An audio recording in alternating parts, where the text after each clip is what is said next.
Welcome back to another edition of the New Mexican Sports Podcast. I'm sports editor Will Weber, as always, joined by James Barron. And James, this is your time of year. We're coming up on March, which, look, I know a lot of people. You know a lot of people. I don't know anyone who loves high school basketball more than you. And so, in that regard, I'm already at the pit. I'm already here setting up camp. My question is, why aren't you here, man? What are you doing? You should be here Well, if already. they started everything off right there at the pit or at the Star Center or the event center now, I forget the Santa Ana, kicked them to the curb a long time ago, but still everybody calls it the Star Center. Yeah, I'd be there, man, but I got to figure out where I'm going to be for the first round.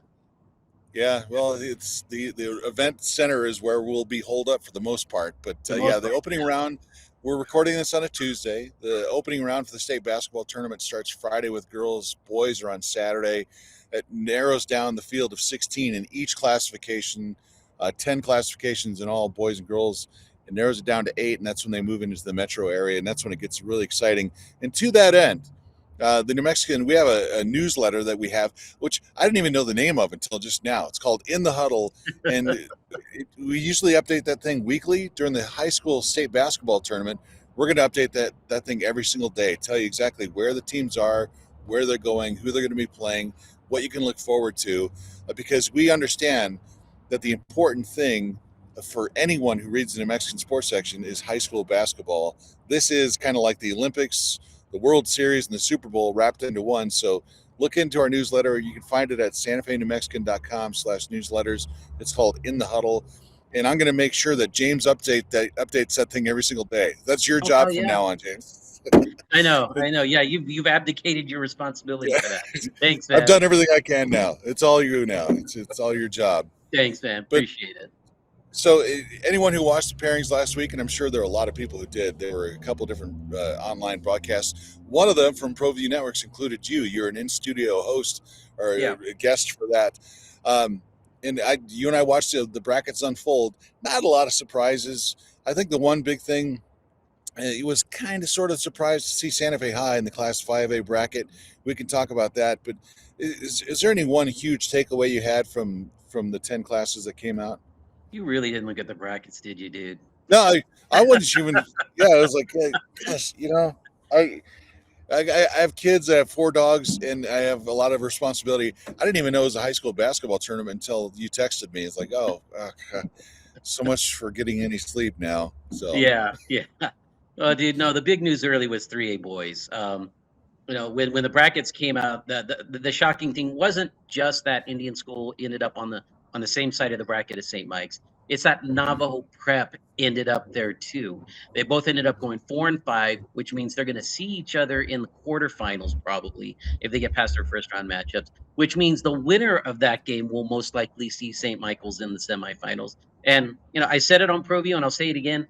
That's the championship game. I'm sorry, Cobre being the 3, Tularosa being the 2, they're really good teams. I'm not saying that they don't deserve to be seeded highly. I'm just not mhm. sure that they're the 2 and the 3. They're not the second and the third best teams in the state. I've seen Navajo Prep. I've seen Santa Fe Indian School. I've seen St. Mike's. Probably seen half the teams in that bracket. Unfortunately, I haven't seen Cobra. I did see Tularosa. They're both solid teams, and they deserve to be probably in the top 5. But my issue, and I wrote a column about it today, is that when you look at the overall body of work, when you look at who these teams have played, you know, Indian School went and beat Albuquerque High, a 5A school. That's a district champ that they beat. They beat Gallup, who was a 4A district champ. They're one of only 2 teams in 3A who have beaten St. Mike's this year. You look at Navajo Prep. They played Volcano Vista. They played Sandia. They beat Santa Fe Indian School. They played really tough schedules in St. Mike's. They beat Highland. They beat Santa Fe High. They were by and far the best team in 3A, at least on paper. And then you compare it to what Tularosa and what Cobre did. I mean, Cobre beat Pine Hill, a 1A school that barely made it into the state tournament. And they were a district champ. Tularosa, they beat Magdalena. They beat Manal. I mean, Manal's a solid program. They've been a solid program for the better part of a decade and everything. But when you look at who did they beat versus who did they beat, I mean, the scales kind of tip toward one side, and that's really kind of my biggest issue is that um, uh, I wouldn't say that Tularosa and Cobra gamed the system. It's almost like the system gamed them, because they both went 24-3. They won their districts. They ended up finishing pretty high in max preps and probably in the coaches poll as well. They also had the advantage of I believe Tularosa had 4 wins over district champs. Cobra had 3, and those were the criteria points that carried them to the 2 and the 3. But I'm just not sure that they're really the 2 and the 3. Wow. Okay, I guess we're done then. Let's all go home. Sorry. Let's go through each bracket. Look, we're going to breeze right through the 1A stuff because Logan is the top seed for boys and girls. We don't have a northern team in our area in each. Not this year, at least. Next year, it'll No. be a totally different story. So let's just go ahead and say Logan's going to win boys and girls and move on to Class 2A. Agreed? You know what? I'm going to go with Fort Sumner House. I've just decided. I changed my mind from Oh, Sunday. I'm man, going to go with Fort guys. Sumner House on the boys' side. Boat rocker. Just not surprising at all. Let's move on to 2A girls. The big thing, Mesa Vista is the number 1 seed. Of course, a lot's been written, a lot's been said about everything that they've gone through behind the scenes. But it looks like everything has kind of fallen into place for this team. Mesa Vista does look like the team to beat, and that's the low-hanging fruit because of the number 1 seed. But is there anyone else other than maybe Texaco, other than maybe Tatum, that can kind of hang with them? The thing I like is potentially they run into McCurdy in the quarterfinals, which could be interesting because 2 area teams that know each other pretty well. But just talk about the 2A girls. 2A girls, I really do think Mesa Vista is going to come out of the top side of that top half of that bracket. Maybe the only team that might give them a challenge could be Clayton. I think Clayton's got some really good size. They got a really solid team. That's a team that might give them a little bit of trouble. But I think Mesa Vista has, they've finally learned how to play a physical style, especially when you get to the state tournament. That was the thing that hurt them 3 years ago when they were the number 1 seed, and then they lost in the semifinals. Their problem last year was that they didn't have the best player in the state, which was Natalia Stout, and they couldn't stop her because she did so much for Pecos last year. This year, I think there really isn't that standout player that you're just like, wow, how did they match up against them, or how do they match up against her? I think actually maybe they have the best player in the state in Aaliyah Boys. She's been a tremendous player as a freshman. And I think guard play, as we always talk about, guard play is so important when you get to state. You got to be able to take care of the ball, and you got to get yourself in the offense, and you got to be able to create shots. And she does a lot of that. So I think Mesa Vista gets to the championship game finally, and I think they'll probably see. I have a hard time picking against Tatum. They've been there the last couple of years. I think they're perfectly capable of doing it again. Now they split with Texaco. That's going to be a hell of a semifinal game on Thursday if those 2 teams get there. But I really do think Tatum. I think Tatum will get back there again, and I think they'll play Mesa Vista for the state championship. And then 2A boys, look, it's 2A is usually the place to go. 2A and 3A for at least Northern New Mexico, because that's where most of our teams are. That's where all the really good quality state championship level teams are. But 2A boys, obviously, any conversation you have about Northern New Mexico hoops starts with Pecos and Mesa Vista. Yeah. And then you can throw more into the mix. But Texaco is the number 1 seed. And a lot gets said about Texaco. They've only lost 2 games this year, but one of them is against a team that they could potentially run into in the semifinals with Santa Rosa. But by all means, getting past Mora, if they run into Mora in the quarterfinals at the Star Center or the Event Center, is no picnic at all, because Mora's going to bring a crowd. It's going to be a loud environment. It's an 8:00 game in the morning, and it's a really tough, hard time to play.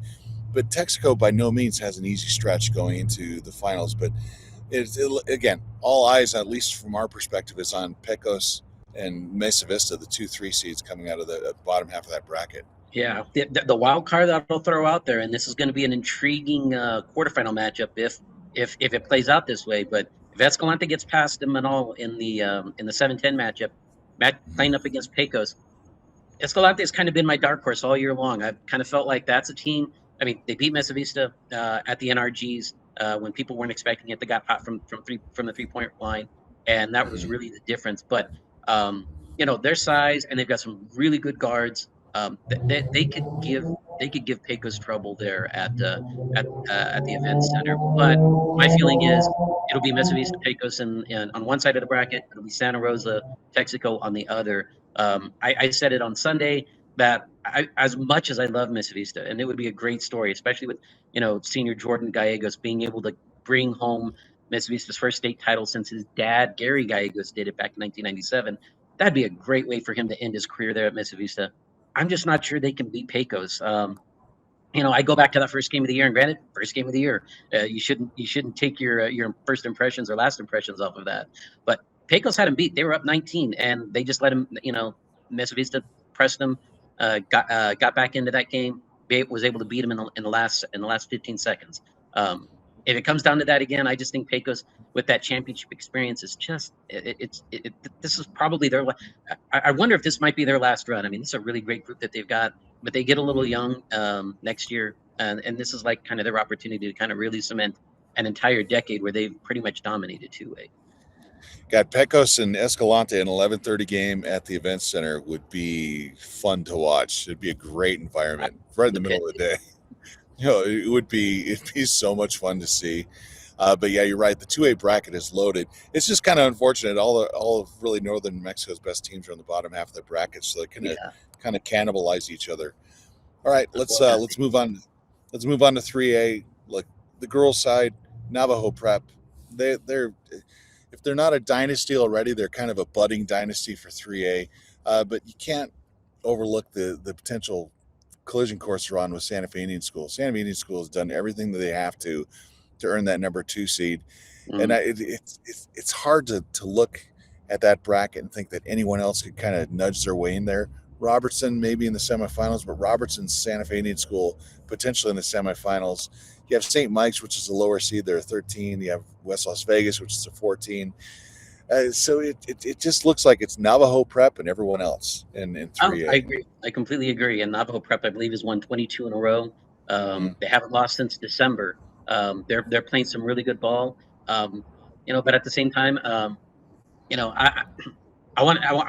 love to see a rematch between Indian School and Navajo Prep. They had a great game when they faced each other at the Lady Braves invite, and Navajo Prep had to win on the last second on a buzzer beater 3-pointer actually. But that game against Robertson, the last 3 times that they played each other, it's gone down to the wire. It's been a 1 possession game every single time, and really Robertson was in control of all 3 of those games. They've won 2 out of those 3. The playoff game that they lost, they were up 12 when the Indian School just got hot, and then they turned a 12-point deficit into a 6-point advantage.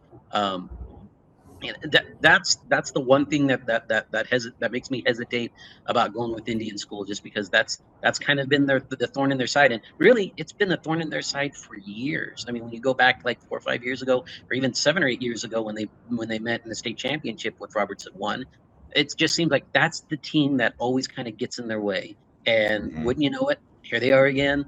And if that's the semifinal matchup, I have a hard time picking against Robertson because they've shown that they can do it, and they know they can do it, and that's the biggest thing. You get that mentality of just, hey, we've done this before, we can do it again. And even with the young backcourt that they have, I mean, they've got a freshman and a sophomore that are doing a lot of the heavy lifting there, and Peyton Wolf has really become a really good scorer for them.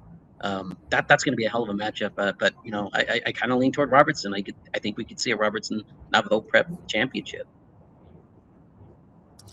Then St. Mike's, they have to go down to Dexter, which maybe on some small level, Dexter's looking forward to beating a St. Mike's team. So in a playoff game, right? Right, in a playoff game, yeah, exactly. But St. Mike's with 15 wins, or 15-13. I know they had that semifinal run, but it looks like they're going to be a one and done.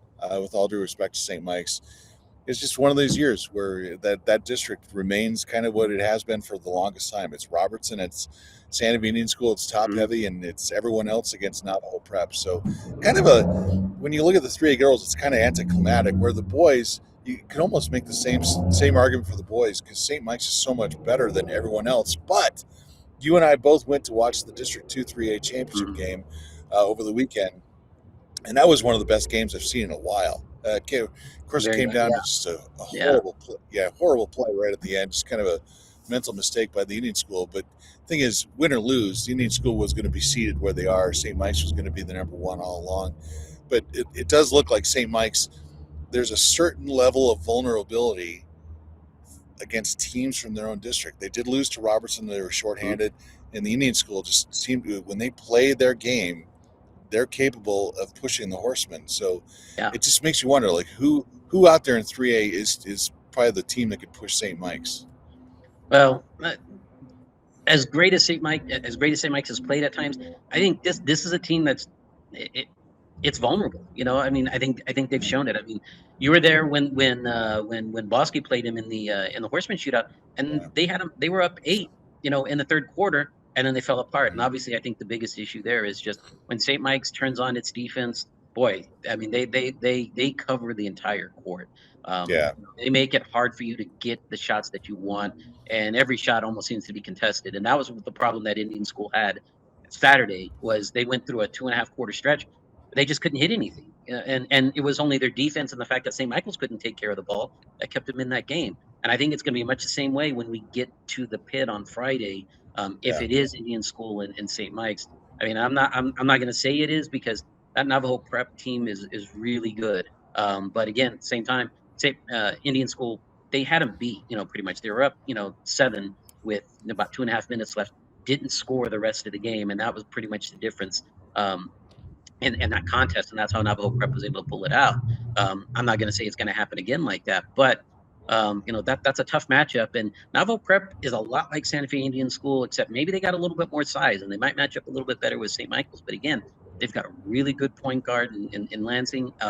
He can really handle the ball well and keep that team composed when they need to. That semifinal game, to me, again, like I said, I think the state champion comes out of that game, regardless of who comes out of the other side of the bracket. The thing I liked about that St. Mike's Indian School game, it's everything that makes high school basketball in this Oh part of yeah, the state fun, because that gym was absolutely packed. They were turning people away long before the game even started. the fire marshal would have had a field day with Oh, them if he'd it shown was, up. but here on one side you got Santa Fe Indian School with their fan base taking up one side of the gym, Mm. St. Mike's and their fans taking up the other side of the gym, and they could not be more diametrically opposed as you can get. You have two schools with two different ideologies right across town. They don't like each other, and they've had this really heated rivalry for the longest time. The fans are different. You're in a gym with no ventilation at all, and Yeah, you can't move. There's so many emotions going on, and then towards the end of the game in overtime, when St. Mike's was starting to foul out, I think every kid on the floor was 6'3" or taller for them, where the Indian yeah, School was 5'10" and shorter. But yet it was these two opposing forces coming together for just a fantastic game that came down to literally one or two plays, and that it was just that level of excitement, that level of tension, yeah. and almost like do or die moment that makes high school basketball so much fun, at You, least you for our almost you parts. almost want this to happen again. You really, Yeah, yeah, I think there's your heart that's like, I'd love to see this matchup again in the pit. Especially hmm with Indian School will bring everybody. yeah, We know that, and they've done it before. That place, as crazy as it was in that little bandbox at Perez Shelley, at the pit, it would just be just as intense and maybe just as loud as any pit crowd, even with like 7 or 8 thousand people in there. I mean, the Indian School fan base is just remarkable, and that's not to take anything away from St. Mike's, but let's be honest, there were most of that second half. It felt like an Indian School game, not a St. yeah. Mike's game. Now, all that said, sure would be a lot of fun to see Bosque play St. Mike's in the final, just because the storylines would be off the hook Oh my for that gosh, game. Gerard Garcia facing his old team, wouldn't it be? Yeah, and then have if Bosque actually somehow beats St. Mike's to win the state championship, could you imagine? The Gerard might just go to the middle of the pit floor and do Snow Angel or something. It would be crazy. Yeah, oh So yeah, yeah. Well, remember 2 years ago or 3 years ago when he won the state title, man, just how intense he was after that game, because let's be honest, people didn't believe in him as a hire. I think there were a lot of people that yeah, questioned his ability to really coach, and then for him to be able to win a state title like that, he felt that sense of vindication. And I think if it happens again, I think it'll be doubly Yeah. so because it'll be almost like he can say, "Yeah, this is what you could have had St. Mike's, but you didn't." Yeah, it's even when he won the state championship, there were people still who doubted him, Yeah, and that, yeah, which is the unfortunate thing. He's a really good coach, just a really good guy, and it's easy to root for him. So it is. yeah, It is. all the best to Bosque and all the best to Gerard Garcia in particular. He's good people. Yeah, absolutely.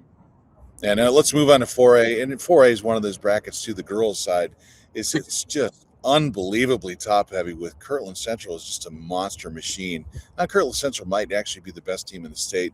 And then on the other side, you've always got Gallup, and you get those two schools together, and at any point in the state championship, and you're going to get 15,000 people in the pit. It's just going to be an insane environment, which is fun. One of the cool things about the high school basketball tournament. Northern New Mexico does not have a huge presence in there. Espanola is the 11th seed, which is in Pewaukee is the 12th, which tells you that the selection committee sees they have no faith in either one of those two teams. But do you think either one of those teams has a shot to get to the quarterfinals? Well, I would give Pewaukee the better shot than Espanola, and I mean, in all honesty, Pewaukee is really an 8 or 9 seed disguised as a 12 seed because of the way things work with the NMAA. They had to be Mhm. seated behind Espanola since Espanola was the district champ, regular season champ, regardless of what happened in the district tournament championship game. Um, that's a very winnable game for them against Valencia. And I mean, Valencia is a really good program. They have been for the last 2 or 3 years. That's going to be a tough game for him. And I know Ray Romero really likes his matchup against Bernalillo. He feels like his guards match up against theirs, and that'll be a really fun game. It'll be really up and down, and I think they've got a puncher's chance as well. But I mean, if you were to ask me who I think has a better shot, I'm going to go with Pewaukee to at least get to the quarterfinals. Yeah, and then it's Kirtland Central. If you haven't actually seen Kirtland Central, you should go watch them. they're, Yeah, they're yeah, so they're good. fun. They're so and it's Yeah, just, man, relentless. I and watched online. They played Los Alamos. I think it was like maybe the second or third week of the season, and they were uh, up on them 35-2. yeah, 35 to yeah. 2, and you're just like, wow, what's Los Alamos even thinking about? Scheduling a game with Kirtland Central.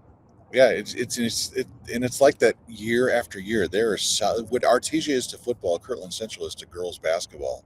Yeah, 4A boys bracket, Highland is the number one seed. Of course, I think when you look at all of boys basketball, there might not be a more balanced bracket than Class 4A.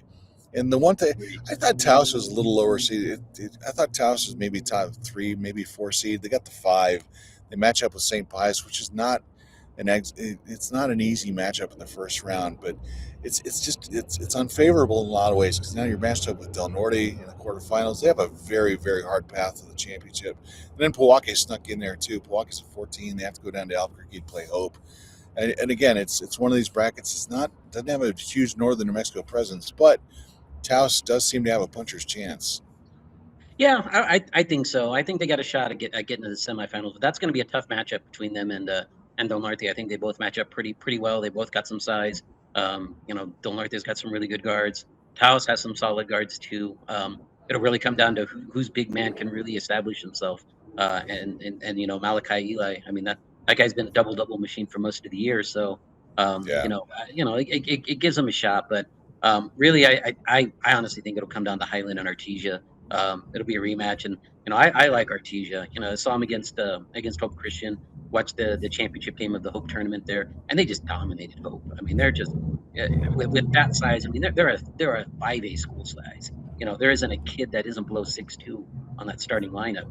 That kind of length is just really hard to do, and especially on that pit floor. So, yeah. in my mind, I still think Artesia is a team to beat, even though Highland is the number one. Yeah, Taos has only lost one game since the middle of January when they lost twice in a row to Artesia. They've Mhm. only lost one game since. That was to Espanola. So Taos does come in with a measure of momentum, but they came through a district that was winnable to say the Yeah, least. So very winnable. Yeah. yeah, so the 22 win team, but yeah, I think you're right. Semifinals would be a nice achievement for a team like that. Go to the 5A girls bracket. Hobbs is, gosh, for the last decade, in a lot of ways, they've been the gold standard for 5A girls Yeah, basketball. Although they don't have quite the hardware count that like Volcano Vista does, but Hobbs is there every single year. Santa Fe High managed to avoid Hobbs right off the bat, but the Demonettes, they're playing Albuquerque High in that first round. They got to go on the road. Albuquerque High is the 4 seed, and the Lady Bulldogs are no joke either. But the thing is, Santa Fe, we just had their coach on last week. Uh, they seem to have a different mentality. It's a different mindset with this Demonettes team. You think they have a shot at all against I think AHS? they've got a shot. I think they have a shot at making it competitive. I'm not going to say that they're going to beat Albuquerque High. Especially, and they'll get a shot at trying to defend Abby Pavia. I mean, she's clearly best player for Albuquerque High. I mean, she had that amazing game where I think she scored all but 4 points of the Bulldogs against Los Unas a few weeks ago. She's clearly one of the best players in the state. But the one thing that in going into the podcast or the broadcast there with ProView is that Albuquerque has a bit of a one-trick pony right now. They've had some injuries to some players. They've lost some key starters there down the stretch. That might give Santa Fe High enough of an opportunity to maybe make things a little nervy when you get into the end of that fourth quarter. They may have a shot at pulling it out, but I think at the end of the day, I mean, just to get there, and if they can play a good game and be competitive, I think that's a great way for them to end the season and go into 26, 27 with some momentum. Yeah, Hobbs is the number 1 seed. Farmington is number 2, and anytime you have Farmington playing Hobbs in anything, it's always interesting because they're so far apart. It's hard to find two schools that are further apart Yeah, geographically than those two. And Albuquerque seems to be the median point. So I think the big question mark going into a potential Hobbs Farmington championship game is who draws the most fans, and will it be more than 200 per school? So it's not going to be a lot of people here because it's a long drive for either one. I would say keep an eye on Sandia. I think Sandia could be the one team that kind of upsets those that 1 versus 2 matchup. They've got a Benali, and they've been playing really good ball right now. I think if there's a team that could knock off Hobbs, it would be Sandia. And although I said in the on Sunday I like Farmington. I saw him at the Capital City. Just really good guards, and they just want to play at such an up tempo pace, and they've got a lot of great shooters, and they love to get up and down. I like their style, and I'd really love to see. I would love to see a Hobbs Farmington final. I think that would be that would be a thrilling game, and I kind of want to see Farmington win it because I mean, Joe's got enough rings. Let's give one to Farmington just for a year. Come on, man. Yeah. Moving on to the big school boys bracket, the 5A bracket. It seems like the more things change, the more they stay the same. Volcano Vista is the number 1 seed again. They've played Cleveland 5 times already, with potentially a 6th matchup at the end of next week in the state championship game. Volcano Vista, of course, as the number 1 seed, all eyes are on them becoming a 5-peat champion. I went to watch the Santa Fe High game in their district tournament semifinal against Sandia, and it seemed at that point like the Demons had done everything they could to garner some sort of at-large consideration because they'd beaten El Dorado in the semifinals or the previous round of that district tournament. Yeah. And when I talked to the coach and I talked to some of the people there at Santa Fe High, it seems like, all right, going into Selection Sunday, we feel good, but not great. Because Cibola was lurking. In some of the metrics, Cibola was actually ranked in front of Santa Fe High. But no matter what, if you get in, you're in the state tournament. That's great. But the reward is you're probably going to have to go face the number 1 seed, which was either going to be Cleveland or Volcano Vista. Or Volcano. I wonder if Cisco's happy that he does not have to go up against his good friend Zach Cole in the 116 matchup. So that's a tough matchup. For Santa Fe High, it really comes down to making shots. When they make shots, they can compete with just about anybody. But when they don't, there's such a wide gap because of that. They don't really have a dynamic score. They don't have somebody where you just like say, here's the ball, try to get us something. I mean, they really have to work hard at getting their points. If they can keep the slow scoring, which I doubt they will, because Volcano's just they're going to want to run and press and shoot a lot of threes. And I just don't know if Santa Fe High has the ability to stay with them. If they get off to a really slow start like they did against Sandia, I mean, shoot, they're down 17, 18 points, going late into that second half, first half. And they played him even up after that. But the problem is you put yourself in such a hole. It doesn't matter that you were able to compete for the last 16 minutes of that game. It's the first 16 that matters. They got to get off to a good start. They get off to a good start, they'll keep it competitive for a little while. But if they don't, this thing will get ugly. Yeah, San Diego scored 78 points in that game, which is the most the Demons have given up all year. But Yeah.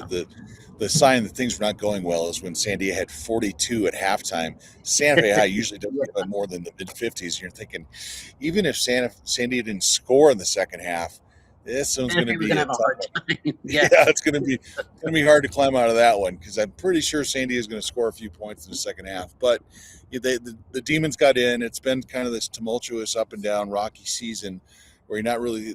Sometimes they play well, sometimes they don't. But they're in the tournament, and that's at this point you got to be happy with that, and that's really literally all you can ask for.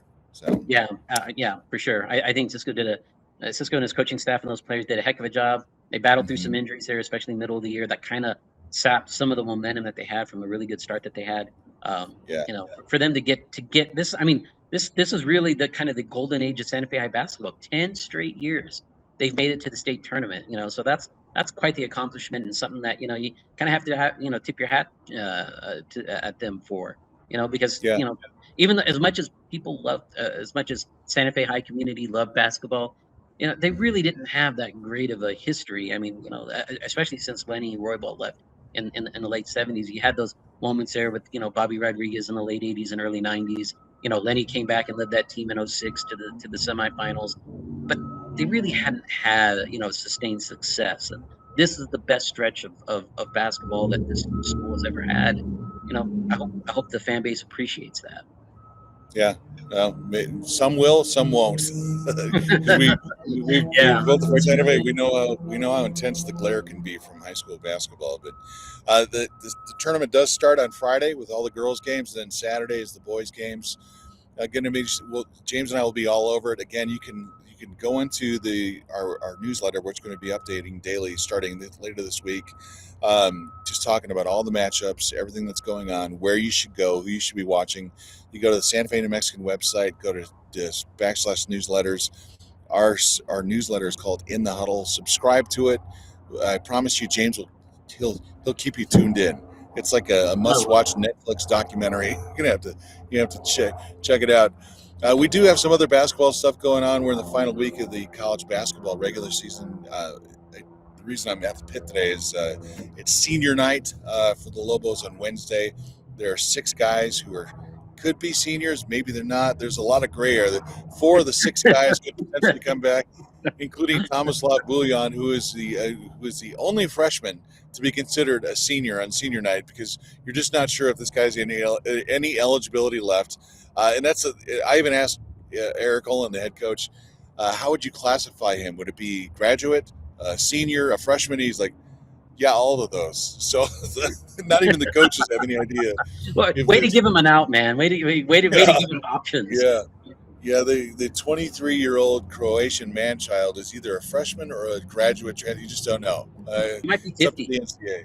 Yeah, it's really somebody's going to have to get on the phone with Diego Pavia's attorneys and find out exactly if this guy has any eligibility left. But if the Lobos win on Wednesday night, they're playing Colorado State on the last home game of the regular season. No matter what, they go into the final day of the regular season against Utah State with a chance to win the Mountain West Championship, which is just an astonishing thing to say because, this team turned everybody over, the coaching staff, everyone's brand new. And the fact that they're still in this thing right to the very end says a lot about the amount of the work that they've done behind the scenes. And it's a good team. They're playing well. They're not as good as they were last year, but they're still plugging along. I think it's a fun team. I think it's more of a lunch pail kind of group than maybe what last year's team was like. I think Allen's a little bit more flashy than this one, but this one seems to they do a lot of the dirty work, and it's not just one guy. I mean, they really bought into kind of their defensive identity, and and then you see these freshmen. I mean, even if you want to call Buljan a freshman, but that freshman group that they've had there has really stepped up and made some big plays and had some really big games. It's been a fun group to watch, and you kind of hope that as much as you want to celebrate the seniors on Wednesday, you got to take care of business against Colorado State, and that's not an easy game. Colorado State's playing really well right now. They've won 7 in a row. So Yeah. this isn't an easy game like maybe people would have thought about a month ago. Yeah, Colorado State went undefeated in the month of February, so they do come in as the hottest team in the Mountain West. But look at their schedule; they were kind of feeding off the bottom level teams in the Mountain West. So take Yeah, it but 7 for in a row, 7 in a row, man. yeah, exactly. So uh, looking forward to that. Of course, a lot of college basketball going on this week. Tonight, as we're recording this, New Mexico Highlands and Eastern New Mexico are both preparing for their conference tournaments. Mhm. Highlands with a remarkable turnaround. They started 0-10. They've somehow qualified for the Rocky Mountain Athletic Conference tournament. Eastern New Mexico, they're 24-4. We've had their coach on recently. They're the 2 seed in the Lone Star tournament. They play later this week. But our guest today on our podcast, naturally, with all the basketball stuff, we have a baseball coach on. Steve Jones, the New Mexico Highlands baseball coach, who's in his second tenure as head coach in New Mexico Highlands. His team, anyone who follows college baseball knows that 2 years ago, Highlands was the worst team in the country. They went 3-47, I believe, is their record. They last year they won 12 games. They fired the coach at the end of the season, Harry Estep. They brought back Steve Jones, who was at LSU Shreveport as assistant coach. Of course, LSU Shreveport went undefeated. They went 59-0 to win the NAIA national title. They brought Steve back. You and I have both known Coach Jones for a long time. Jonesy, just a good dude. They've won 5 games. They got swept last weekend against Adams State, but it doesn't get any easier. They're playing Mesa State this weekend. Mesa is one of the top teams in the country. But the fact is, they're kind of trudging along. They're making progress, kind of doing what they have to do. Oh, absolutely. I have complete faith that that this program will bounce back and get back to where it was during Jones's time, where they were competing, in that conference and getting to the conference tournaments and getting to the NCAA tournament as well. It'd be kind of cool one of these days again if they could host a regional, which is kind of nice. Although they'd probably have to do it somewhere else, like say Yeah. Farmington like they did the last time. But with that said, Jones is a great guy. Such a baseball savant, man. I mean, it's so much fun trying to listening to him and catching up on stuff. And it's great to have him back. I think he feels like he's back at home, which is kind of strange, for a guy that's he's a California guy, wasn't he? Yeah. Yeah, UC yeah, Davis. Yeah. yeah, UC Davis guy. So for him to really embrace Las Vegas, New Mexico in this region, man, that says a lot. And it's good to have him back. Yeah, you're right. They would have to play a regional somewhere else because that $86 million they were asking from the state to redo their athletic facilities, they got $3.5 million. So I don't think it's I enough to thought it was a redo the gift baseball. certificate to McDonald's. Yeah, exactly. It's like a participation ribbon. Thanks for asking. You get nothing. And then I slap on the back, right? Yeah. Meanwhile, across the street from here, where I'm looking at the football stadium, the UNM got $50 million from the state with an additional 8 they had already saved up. So by the time we go back into the football stadium, hopefully in the next couple of months, there's going to be a drastically different look to the north end of the stadium. But that's for all down the line. Conversation for a different time because right now it's all about high school basketball. And again, subscribe to our newsletter. It's called In the Huddle. Go to newmexican.com/newsletters. Subscribe to us. We'll give you daily updates, scores, all that good stuff.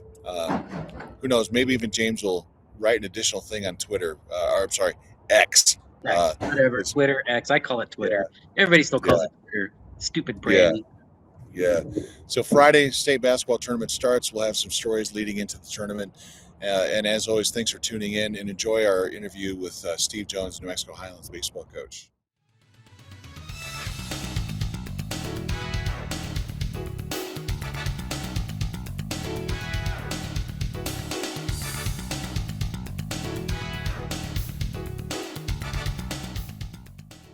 Oh man, I tell you what, I love basketball, I love football, but baseball, I can watch and cover baseball, write about baseball all year long. And that brings us to our guest today, Steve Jones. James, you and I have known Steve forever, but he's back in his first season of round 2 at New Mexico Highlands. He's the winningest coach in Highlands history. And somehow, some way, they coaxed him to leave an undefeated NAIA national championship team to come back to Las Vegas. Coach Jones, welcome to the show. How you doing, buddy? Hey, I'm doing great. I appreciate you guys thinking of me and having me on. And yeah, it last year was definitely a interesting year. Yeah, undefeated. It's 56-0. Is it 56-0? Is that right? Or was it more than 59-0. 59 and Yeah, 0? Nice. 59-0. What So is that like to play to be part of a program that doesn't lose a game? I would imagine the pressure by say like game 14 is already starting to grow, but to go 59-0 is unbelievable. yeah, it was crazy. I mean, and I've talked about this a lot with different people, but we as coaches, we were the ones kind of freaking out about it. Once we hit 30 and 40, it's like this could really happen, but coaches, you're going, man, baseball wise, what's going to happen? And we had some games along the way that could have went either direction, and the players just wouldn't let it happen. And same thing, I think we had a big comeback against Huston Tillotson or somebody like that. And at that point in time, some of the players were just like, we're not going to lose, and they never talked about it. And then you hit 40 games, and then the media and everything is just going crazy. Nobody's letting anybody off the hook on that deal. But we were just, so solid, and the difference maker for us was, what we brought in out of the pen. And I mean, you go through, everybody asks, and from a standpoint, I mean, we led the nation by more than a run in ERA. We had least amount of walks. We were led the nation or second in the nation in fielding percentage at 983. We averaged 11 runs a game and hit 360. So there's how you go 59-0. Yeah. Yeah, man, you didn't leave a weakness out there for anyone to exploit. Yeah, no, it's just, I mean, state or the national championship game, we were down 4-0 and nothing was going right. Our kid on the mound wasn't going real well. And head guy is looking at me and he's like, man, this is going to be it. Nothing's going right. And I just told him, I said, find somebody and get some outs. We'll score. And sure enough, we did. And we ended up winning like 13-7 or something. But, it just the resilience of our players was just incredible. We just didn't make mistakes, and that was, the thing that never gave anybody really a big opportunity to beat us. And it was incredible. Obviously, trips to the White House and everything like that along the way. But I didn't get in on a lot of celebration. I think, Will, you and I talked during that time because I came up here right away, just see what was going on here and see if it was something that I wanted to entertain again. But I got to ask you, when you get the final out in the national championship game, I would imagine there's a dog pile on the field. Were you anywhere near the dog pile? What was your role in the celebration? Were you in the dugout shaking hands, or were you just jumping on all the players? Well, I wasn't in the dog pile. I'm too old for that. I'm not going to get crushed. No, coaches, we kind of just decided to, stand back and watch it. And that's what we did. We watched them celebrate, shook our hands, everything like that. And then, we had a ton of people there. And then, Lewiston kind of took us on as their team since Lewis and Clark wasn't there. I mean, I think we had 2,500 that night, and I had several friends come down and relatives and stuff from Spokane where I grew up. And so it was it was a really cool deal just to kind of sit back and watch it all take place. Yeah. Hey, Coach. Well, so how does that? I mean, you talked about, you didn't really get much a chance to celebrate. I mean, because you're back in Vegas, and I think any inquiring mind would want to know, why come back home, especially after you just did 59-0. Well, home's the key word. I mean, and I was an assistant. I left Texarkana in November to go over to Shreveport, and Brad Neffendorf, the head guy over there, and I had lots of conversation. He basically wanted me in there to, we played against each other for 10 years, or as long as he was there, 6 years. And, he wanted me to come in and take over, the hitting stuff and offense. Ended up coaching third, which I really didn't plan on. And just kind of, he said, "Hey, you're going to come in and be another head coach." And we treated it as that. And we had an outstanding pitching guy along the way. And, it just all meshed really well. But I wanted to be a head coach again. There had been some talk about becoming an AD and things like that, but I had told people that I wasn't ready to get off the field. And James, you said it. I mean, I felt like an occupant in the South for 10 years. Had good success down there at Texarkana and then obviously Shreveport. But, every time I've come back to the mountains and, Vegas, everything like that, it's felt like home. And I got in here and, I missed the city celebrations, everything like that came up on my own dime. And to see what I was dealing with, and obviously I was dealing with a lot, but I dealt with a lot more in 1997 when I got here the first time, a lot of people said the right things. And as you guys know, we had great success here. And I feel like, we can get this thing back on the right track. So, and gosh, I've always, loved the mountains and I love Vegas and the people in it. And, back to the norm, going to the Spic every day for breakfast and seeing a lot of people and just trying to get the culture back here.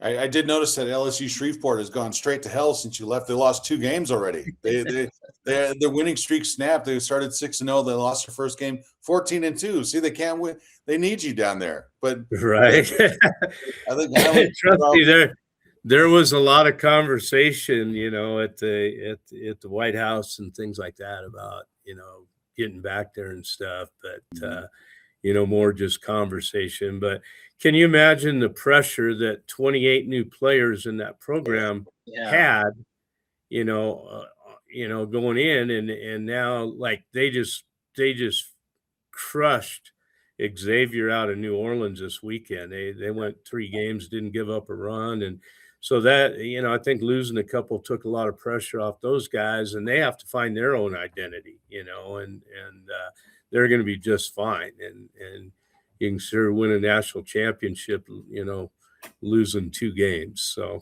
that's the ultimate goal there. Yeah. Well, I did notice you brought 3 players from Texarkana with you, and there's one from LSU Shreveport, and that's the first time you were here.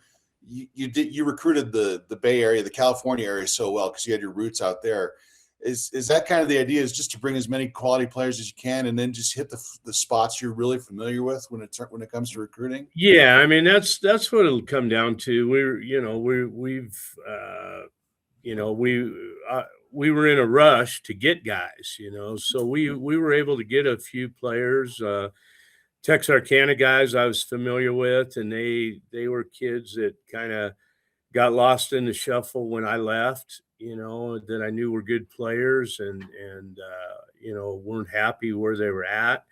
So we brought them, and then Tamden Webb Tate from LSU Shreveport. He was, kind of our backup catcher to an All-American last year, and they had went out and kind of over recruited that, so he was a guy that I thought could come in, solidify some offense for us and catch, and he's done a great job. Hit a 3-run home run last weekend for us, and then brought in some guys with my California ties, and on top of everything else. And I mean there were some guys in place here that are pretty good players, and I mean Harry Estep did a pretty good job, I think, recruiting freshmen. So there is some talent there. We just got to we've got to get better. I didn't have enough time to get 2 or 3 more guys on the mound that we would have liked to have had, and just a little more depth. And so we're kind of hanging on right now. We're playing some guys out of position or introducing new positions to them. And Coach Securos and Austin King, our pitching guys, have done an exceptional job with pitching right now. And I'm trying to keep up my part with the offense a little bit, and it's kind of hit or miss at times. But I feel like at this point in time, I mean, um, you know, part of the culture here is these kids got to learn how to win games, and we lost, I think, 3 or 4 one-run games. I feel like we should be 7-4, 8-3. But part of changing it is, hey, we got to win those games instead of figuring out how to lose them, and I think we're going in the right direction. Kind of alluded to, when you got here in '97, there were a lot of similarities there. In what ways was it the same when you came in back then, and in what ways is it a little different coming in this time around?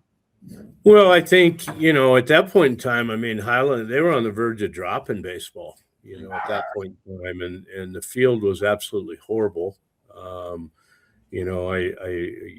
probably told you all this story years ago. When I got in here, I came to the field, I don't know, it was 11, 12 o'clock at night. And then next morning I got up, and it just like, I called my boss back home at UC Davis, and I said, man, I don't know if I can do this. I'm looking at the worst facility I've ever seen, and everything like that. And he said, well, here's a couple things. He said, you need a head job. I couldn't get a full-time paying head job in California because all the JCs are part-time and everything like that. And we knew the AD, Joe Singleton, UC Davis guy. And he said, you need a head job. He'll allow you to do what you need to do on the field, and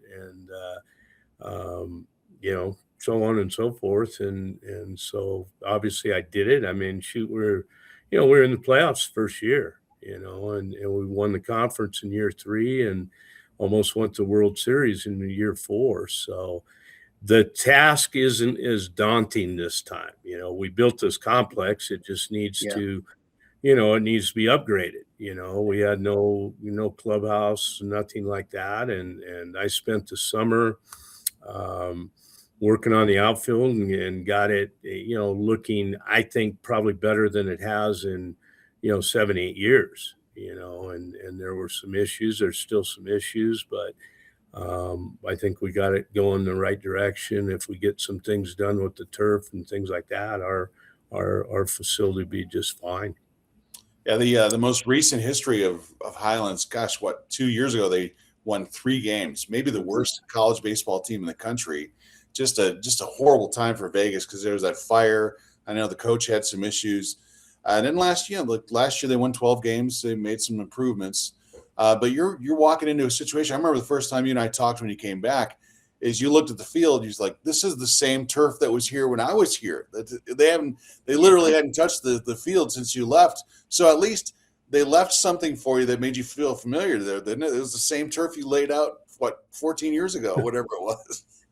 Yeah, it was 2011, and we did the turf, and there's been some patching, things like that, but that's our immediate need, and everybody's seen plans as to what we would like to do with the facilities and things like that. And my big conversation is just, let's get the playing surface taken care of, and we we're the ones, we put in the backstop with the retaining wall because it was chicken wire previously. And, we extended the dugouts, and, we've got the walk-in clubhouse, from our dugout, which were all things that we built when I was here. Ed Manzanares was the AD, and somehow, some way we got that stuff done, but nothing's been done since. There's been some issues along the way, obviously, as you talked about, the disasters and water issues, things like that. But again, if we can find the money to replace the turf, I don't care about the infrastructure right now. We're as good as a lot of places there, make some improvements along those lines. But if we can get that thing, the playing surface redone, then I'm perfectly fine with everything, and we can get players here. So easier than the first time, James. That's good to hear. Well, Coach, like when I sat down with the school president and your athletic director, This was probably a couple months ago, and they talked about the grand vision of rebuilding the infrastructure for not just football and not just basketball, but the entire athletic facility for Highlands. And part of it was a revamped baseball facility, which included an indoor batting cage, which you don't have, new clubhouse, and then just different dimensions for the field where it was all turf. They move in the outfield wall. They put in a purple monster, essentially. So a lot of big item wish list things on that Christmas list. But you're asking for turf. What things have they given you right off the bat just to get things going? Because it wasn't a lot to work with when you first got here. Well, I got quite a bit of support, to get the outfield back in shape. I mean, we overseeded and, and I don't need to get into a lot of the specifics of it, but, I put in that watering system when I was here previously, and people that have been involved since didn't know exactly how that system worked. I was told, the sprinklers didn't work and this and that, and went out and kind of went through the system, and and they just were doing it wrong, and The whole thing yourself? Did you just put it all together? Did you, Yeah. was that just I'm going to run down to Lowe's and get a bunch of PVC and put it in there? No, sir. They, it was funny when I got there again, 1997, that it was all run off of quick couplers. Oh, yeah. So Joe Singleton at the time made me an interim grounds director, the grounds supervisor for the school, because we didn't have one. And I had done that to make a living in California while I was coaching. So we got we got the sprinkler system put in, 2:00. And then you guys have been back there, in 1997, from the field house to the baseball field was all dirt. Yeah. It was, wind blow, it was dirty, everything like that. So I was able to get a paving company that was in doing another job to come back and put pavement all the way back. So we cleaned that up, and we were able to get the cages done, but as I got in, nobody knew how to run the sprinkler system properly. And there were some issues with it, but, one of them was pressure in it. Well, we figured out how to get the pressure back so I could now run, 2 stations at a time. And once we were able to get water on that thing, we got it going in the right direction. And we got some help from athletics and the golf course to get seed and sand in there and things like that. And we still got a long ways to go, but 2 months in, that thing it looked 100% different than just the when fact I it got still there. works after all that time is amazing. Yeah. I thought maybe some roots had grown in there or something horrible happened, but No, I mean, no, the only thing that happened is, that I've got to do most of it by hand now, because somehow it got disconnected from the clock, and we went through and reconnected all the electricity. Now we got to go in and change out, some of the parts to the sprinklers and things like that. But I had full water for most of the summer that nobody's had here since I don't know when. So, in the city was of great help to us along the way with everything. And so again, if they'd have hired somebody else, I don't know what it would have looked like, because the only reason that we're able to do this is because I knew the system. Yeah, that's great. And on top of all that, there's the whole thing of baseball. You still have to run a baseball team and recruit players. So I think people think all you do is you fill out a lineup card and you recruit players, but you're doing everything else. It's crazy. Yeah, no, I was out there till midnight, 1:00, at different times, because we had some water restrictions as to when we could water in place, and the city kind of helped me a little bit changing some of that around. So I'd get out early in the morning, do what I could, and then do whatever recruiting I could, from July on. Yeah. And then trying to deal with, having everybody, finding places to live and, everything like that. But we got it done, and I think, I haven't talked about wins or losses, all year long. I've just talked about playing better baseball, and, creating a culture that we can be proud of and put us back in the right direction. Is at this point in time, the majority of the time I feel like we played much better baseball. Yeah, you have. I mean, you're almost at the point we're doing this recording, you're almost halfway to last year's win total, which is, you can see just from a metric standpoint the improvement this team has made. And from what you've said, it seems like attitude is part of it. You got to have the right attitude, the right mindset, instead of that defeatist attitude that we're going to get smoked. Look, I went up to a series last year where we were playing. It was the last home series of the season, and the scoreboard didn't work. So no one had any idea what the score was unless Mike Gross or whoever is doing the PA announced it between innings. Yeah.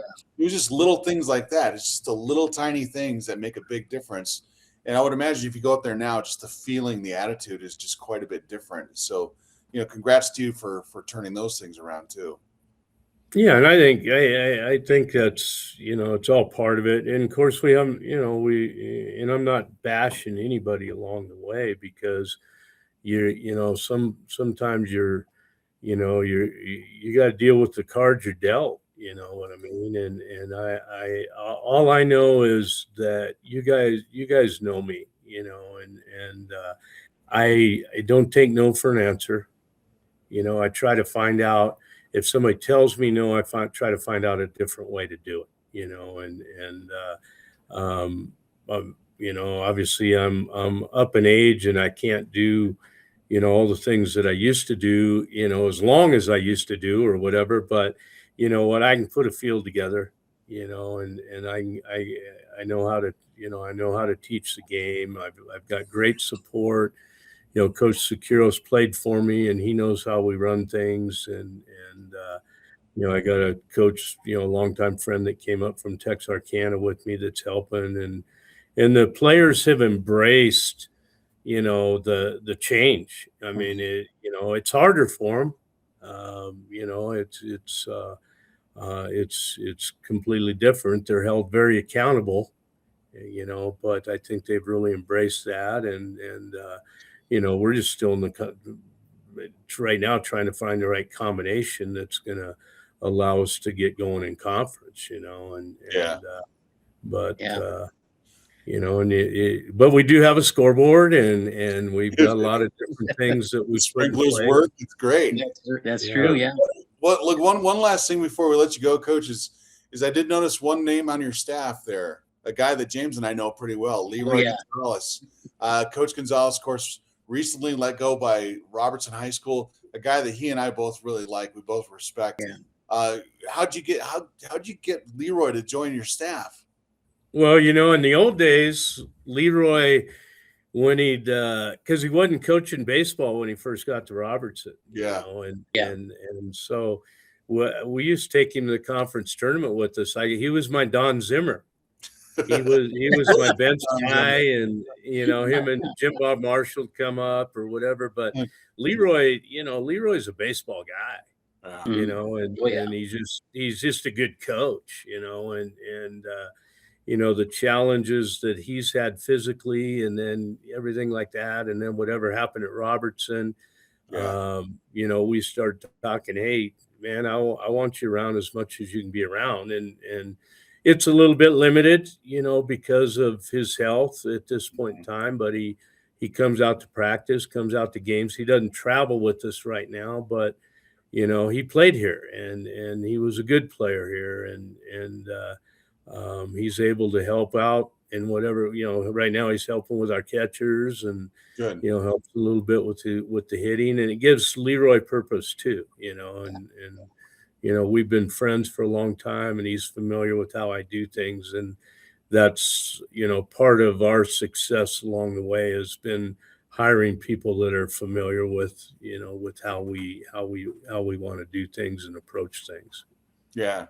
Well, Coach, we can, at some point, James and I are going to have to arm wrestle to come up and watch. Yeah. I love baseball, and I would be there all the time. I just wish you were playing Colorado Mesa at home, because Mesa. Yeah. So do I. Yeah, they're one of the best teams in Division II, so that would be a lot of fun. But you guys right in the middle of the state basketball tournament. You're playing Mines at home, so I think we might have to skip that one. But sometime in March, we'll definitely be around. Yeah, we're gonna definitely. It's great to it's we always had great relationships with y'all, and it'd be really good to get you around again and see kind of, like I say, there's a lot of things up here going in the right direction. You know what I mean? And there's been a lot of energy. Span though, man, you got to go in there. I always leave there with a bunch of tortillas when I go up to Vegas. So it's I tell you, my fondest memory of Charlie Spick and Span is I went up there for the Johnny Tapia Archuleta fight, and Tapia took ownership of that restaurant. And I set up an interview with him, and I walked in, and he's sitting in the very back, and that staff catered to him like he was the king of Vegas. It was amazing. Sure. It was the best meal I think I've ever had in my journalism career, with Johnny Tapia, Charlie Spick and Span. So there you go. Yeah, you got to get up there and go. I go about 4 or 5 days a week, and then Charlie actually donated burritos for our first road trip. Nice. Great.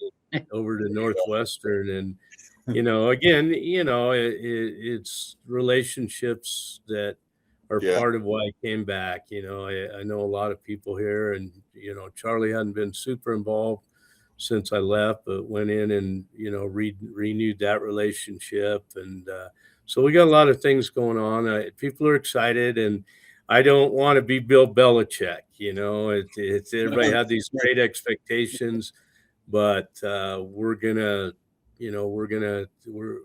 just gonna keep trying to grind and play better baseball. And I think if we can beat who we're supposed to beat, then we got a chance at the end of the year. Well, you don't want to date like a 22-year-old runway model who runs the program behind your back? That would be all right. That would be all right, but I'm probably not going to go show off at the beach and everything else with her. So I got enough to do right now, man. Yeah, that's hard to find beach in New Mexico anyhow. So right. Well, Coach Jones, thanks for I really appreciate coming on. You're a class act. I know James and I have been huge fans of yours for a long time. Yeah.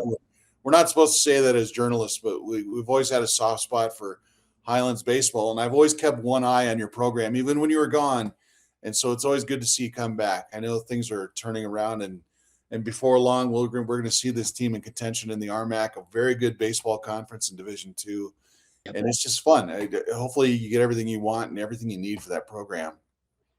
Well, I appreciate it, guys. It's good seeing y'all, and anytime you need me, I'm here. Thanks, Jonesy. I appreciate it. All right, guys. Take care. Thank you. See ya. See ya. That was Coach Steve Jones from New Mexico Highlands, the Highlands baseball coach who we've known forever. Just an amazing guy, amazing coach. Glad to have him on, and looking forward to James. You and I are definitely going to have to go up there and do something on that. Maybe we'll have to tag team it at some point. It's not like there's a lot going on during the spring, right? Other than baseball and track. One of his former players was a guy named Brian Fryer, who was drafted in the 20th round by the Padres. And I remember Brian was just one of the fastest human beings I ever saw, and just a great interview. And he always gave me good access, and that team was always fun to cover. So just I remember when they played in the NCAA Division II regionals, where they played Farmington one year. They went up to Minnesota. Right. It's a good team. So I know he's going to bring it back. I know he will.